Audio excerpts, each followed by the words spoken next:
Nah, persesuaian yang ini pada video sebelumnya sudah kita pahami bersama. Persesuaian atau kecocokan antara yin dan yang di alam semesta. Kemudian masih ada lanjutannya. Kita hapus terlebih dahulu.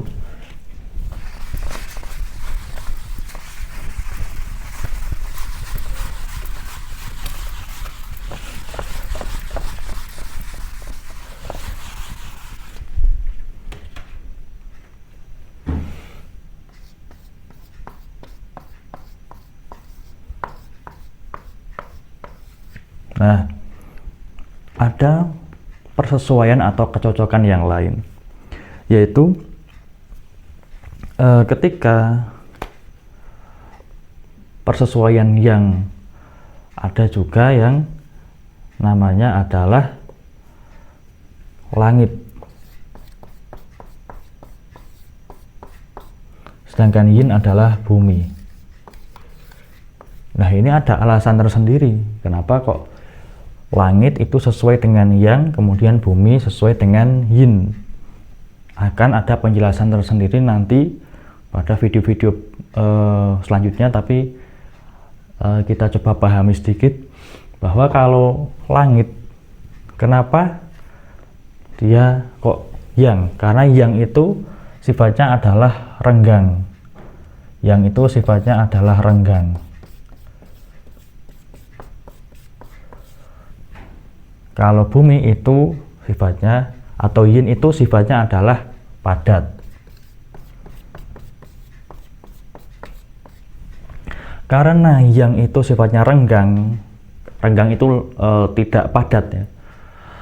Sedangkan kalau yin itu sifatnya adalah padat, maka ketika kita membandingkan antara langit dan bumi, maka langit itu dianggap oleh para filsuf dan oleh ahli TCM itu sebagai satu unsur di alam semesta yang renggang, yang seperti gas, seperti udara. Kemudian kalau bumi itu seperti tanah, itu kan dia padat jika dibandingkan dengan udara, seperti itu. Jadi alasannya adalah seperti itu. Kenapa kok bisa langit itu kategorinya adalah yang, kalau bumi itu kategorinya adalah yin, ketika dua hal itu dilawankan, seperti itu. Kemudian ada lagi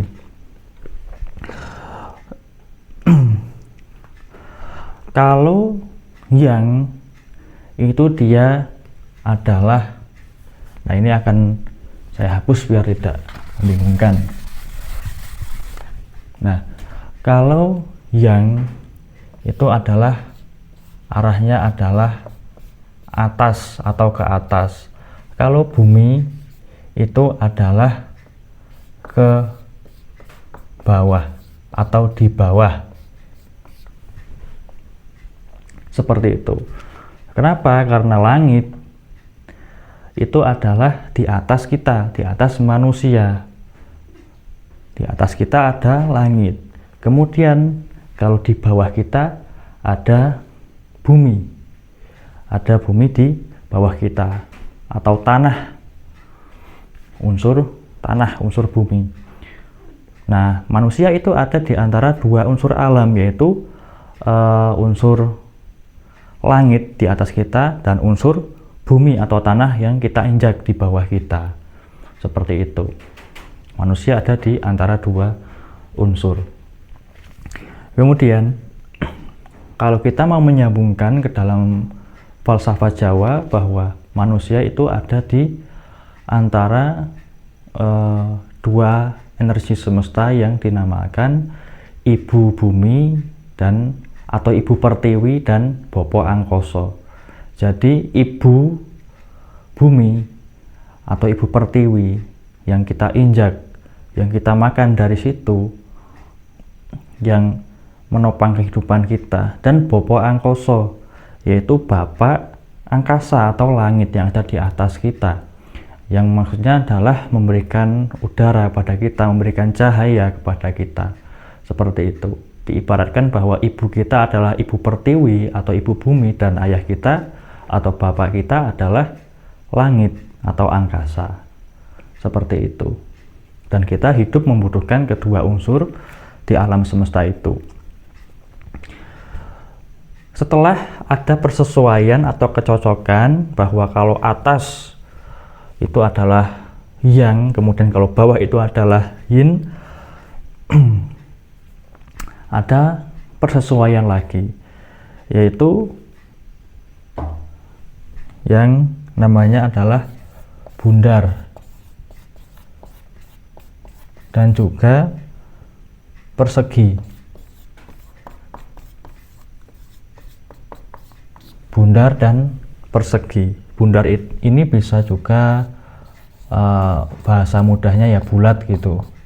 Bulat, kemudian kalau persegi ya datar. Nah, maksudnya apa?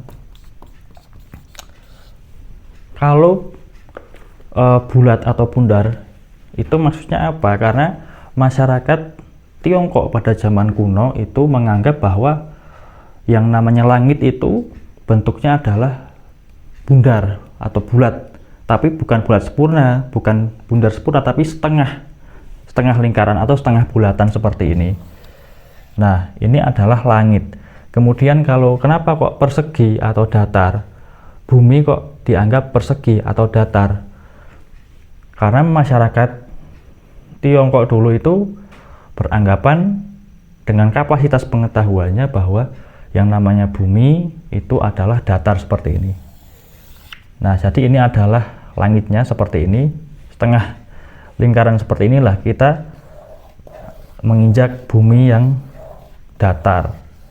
Maka di sini yang adalah bundar atau bulat dan yin adalah persegi atau datar, sesuai dengan kalau langit masyarakat Tiongkok dulu menganggap bahwa bundar atau bulat seperti ini.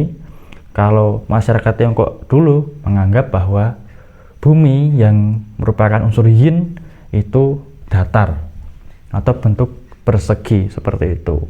Nah, seperti ini, kurang lebih ilustrasinya seperti ini. Oke, kemudian ada satu lagi. Ini kita hapus supaya tidak membingungkan. Ini juga kita hapus.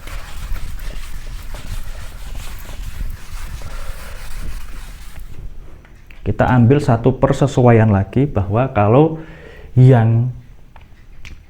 karena yang sesuai dengan siang, maka dia merupakan suhunya adalah panas. Kalau yin malam hari itu lebih dingin.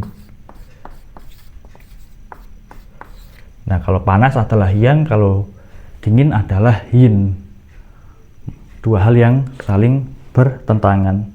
Kemudian termasuk pada musim. Kalau di sini adalah yang itu adalah musim kemarau atau musim panas.